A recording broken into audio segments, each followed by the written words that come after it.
आज हम पढ़ेंगे कक्षा 8 के गणित का 6वां अध्याय। इस अध्याय के प्रश्नावली 6.3 का तीसरा सवाल है, बार बार घटाने की विधि से 100 और 169 का वर्गमूल ज्ञात कीजिए। वर्गमूल ज्ञात करने के कई तरीके हैं, लेकिन यहाँ पर हमें बार बार घटाने की विधि से वर्गमूल निकालना है, इन दोनों का, 100 का और 169 का। तो यहाँ पर हम 100 का निकालेंगे। 100 में से हर विषम संख्याओं को घटाना है, यानी पहले 1 को घटाना है, इसके बाद 3, 5, 7, 9, 11, 13, 15, मतलब सब क्रमागत सभी विषम संख्याओं को घटाते जाना है। जब तक घटाना है तब तक घटाना है जब तक 0 ना आ जाए। तो घटा करके देखते हैं। सबसे पहले हम 100 में से 1 घटाएंगे, तो 1 घटाएंगे तो हो जाएगा 99। 99 में से फिर घटाएंगे 3 तो हो जाएगा 96। 96 में से 5 घटाएंगे तो होगा 91। फिर 91 में से 5 के बाद 7 आता है, 7 घटाएंगे। 7 घटाएंगे तो हो जाएगा 84। 84 में से फिर घटाएंगे 9 तो 75 हो जाएगा। 75 में से फिर 9 के बाद 11 आता है, तो 11 घटाएंगे। केवल विषम संख्या को घटाना है, सम संख्या को नहीं। तो 11 घटाएंगे तो हो जाएगा 64। 64 में से फिर घटाएंगे 13। 13 घटाएंगे तो हो जाएगा 51।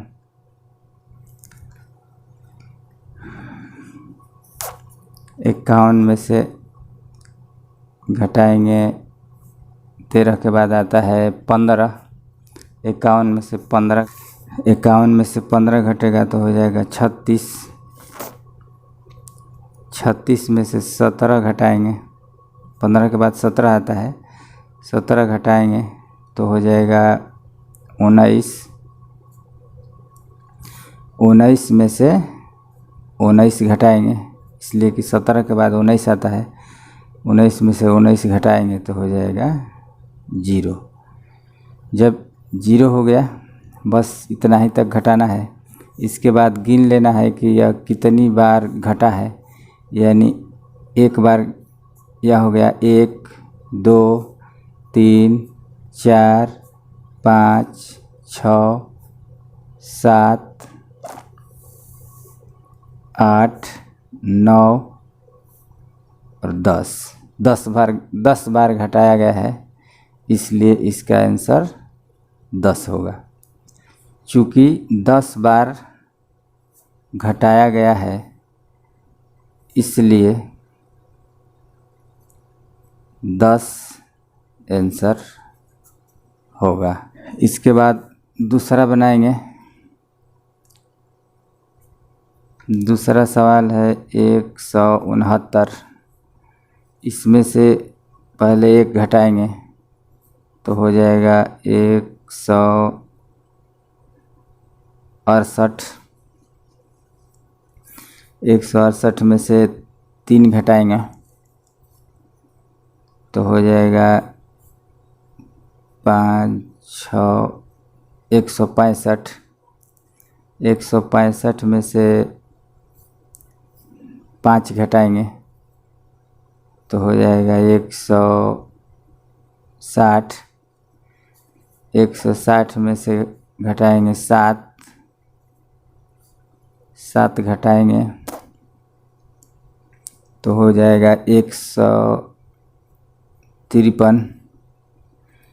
153 में से अब घटाएंगे 9, 7 के बाद 9 आता है तो 9 घटाएंगे।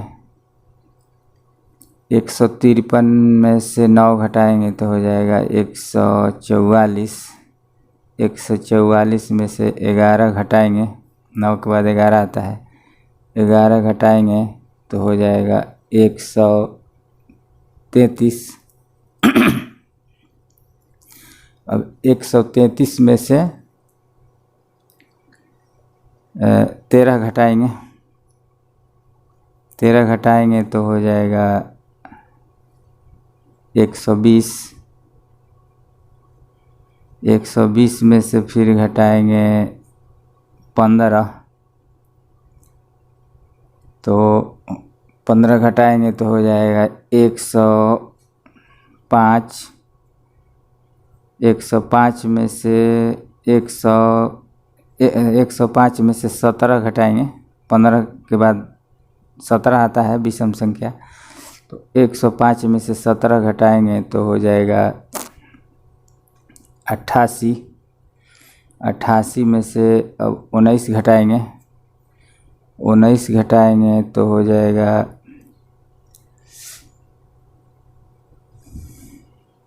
69। 69 में से फिर घटाएंगे 21, 19 के बाद 21 आता है, 21 घटाएंगे तो हो जाएगा 48। 48 में से 23 घटाएंगे तब हो जाएगा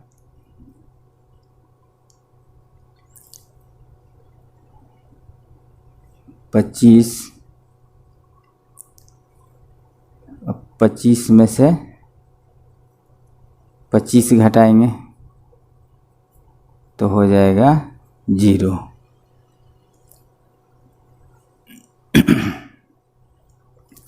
तो इसको हम गिनेंगे 1 2 3 4 5 6 7 8 9 10 11 12 13।